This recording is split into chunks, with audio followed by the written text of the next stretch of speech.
Okay, so to the question number two, why do some mangrove seedling die after planting? Does the soil type matter?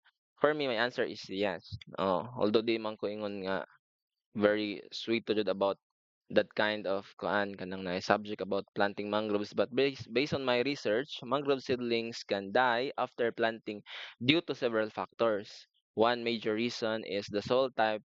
Mangroves require a specific type of soil to thrive, typically a mixture of sand, silt, and clay with a high concentration of organic matter. If the soil is too sandy, waterlogged, or lacks essential nutrients, the seedlings may struggle to establish themselves. So therefore, when we speak or hear the word mangroves, ato yung may bawaan nga, mostly naa siya doon sa mga river or something like kanang naay lugar siya nga tubigon, and also very mixed na ay lapok, na ay mixed jud siya, na ay lapok, na ay kanang basiya. So therefore, mao jud na ay kanang na ay fit nganong ang mangroves mo dako or dali ra siya managhan. So mao tong answer.